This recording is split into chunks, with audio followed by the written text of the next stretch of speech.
Hey guys, welcome to Voice of Reason with Nathan. I've recently been doing a lot of talks on anxiety, and with everything going on right now in the world, people are much more interested in how do I manage anxiety, how do I not get overwhelmed in these circumstances and all the changes that are happening. And rightly so, and that's a really good, I like those sort of perspectives on it, like how do I change my situation, or not necessarily even change the external, but how do I change my internal situation to be able to walk through what's going on in victory.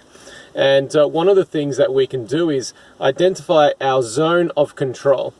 And as adults, it's so different to being a child, and one of those defining changes from being a child to an adult is that when you encounter a problem as a child, you go to the first adult that you know, or the one that you're closest to, or you look toward others, toward adults or those more mature, to help you solve that problem. Or not even to help you, but to solve that problem. So you go to your parent, to give you money to buy food at the canteen at school or whatever it might be. But as an adult, you learn that actually when you encounter that problem, you have to fix it.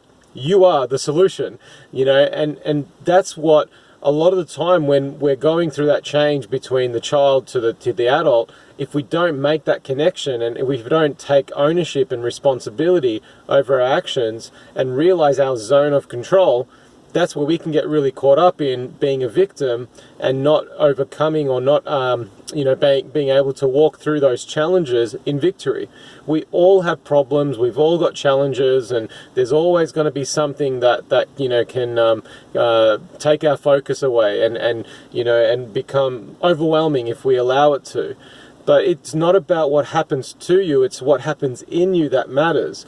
And if you are not aware of your zone of control and making those changes that you can make, and being focused on what you can do versus what you can't do, then you're going to feel like your zone of control is not even existent, when it actually is existent. It's actually present, and you need to be aware of that and make those changes to help you identify what that looks like for you.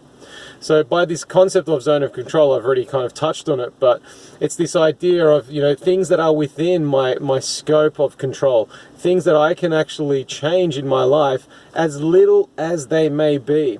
And for example, it might be, that you have been sleeping in more than you'd like to, and you've noticed this, and you just keep doing it, and then it makes you late to appointments, or it makes you late, and even it just makes you feel more, I don't know, grumpy, or it's not where you want to be, right? Like it's sort of like this little thing, right? It represents a lot more than that. It's not just sleeping in, it represents kind of your lifestyle and your choices and how you allow these things to happen. In that situation, it would be like, just wake up earlier, wake up significantly earlier, wake up. And then when you wake up, do something different. Go for a run, go, work out, go, read the Bible, whatever it is that you need to do to shift and change that pattern of behavior. And that for a lot of people now, that can be a dramatic step, right? It might be, instead of doing the wake up early, which I think that's fantastic, it might be that, you go to sleep a little bit earlier. Even if it's 15 minutes, even if it's half an hour, just little things that you can change that will make a dramatic impact. Let's say you're trying to lose weight. It's about making those lifestyle choices. Drinking more water, for example, would be really beneficial. Not eating as many sugars and carbohydrates and all of the basic stuff that we need to do if we're trying to lose weight. Exercising, of course, sleeping right, all that sort of stuff that goes into it. And for me, one thing that I grew up with is kind of, I love being a little bit early, and I really, really hate it. And I've noticed this in certain areas of my life where I kind of turn up a little bit late. It's not too much, it's just, maybe it's even on time, but because of that, I'm late.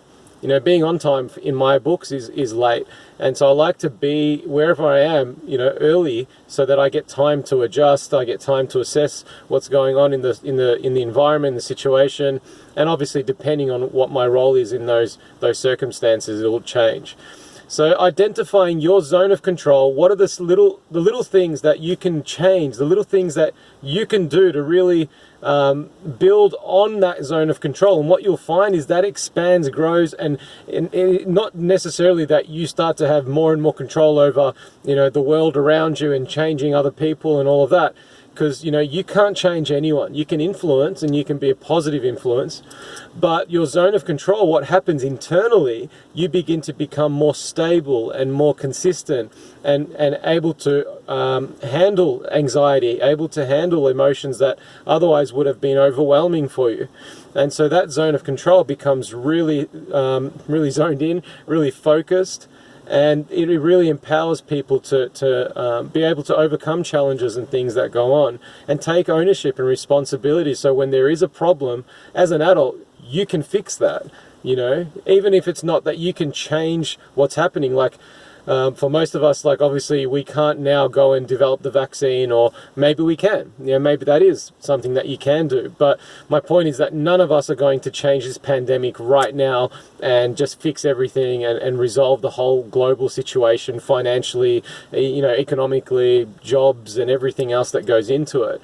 Not one of us can do that, but what we can do is change our own internal process of what's going on, and we can take steps toward making positive changes in our own environment. And as we all do that on an individual level, it starts to have a global impact, right? In our small family, in our little communities, on a bigger scale, in our churches, in our workplaces, in different areas, and it starts to really make a massive impact globally.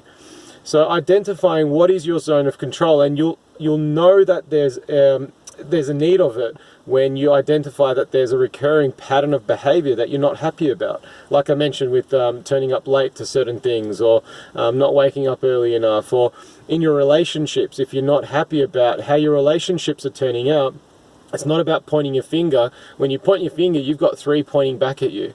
Right? So you need to look at yourself and notice what's going on inside you, and not pointing toward other people. Like, take ownership and responsibility of that relationship and who you want to be in that situation. What's your zone of control? What are the steps you can take to change the way you're communicating, to change the way, that you're treating someone else, to change the way that you're treating yourself in that situation?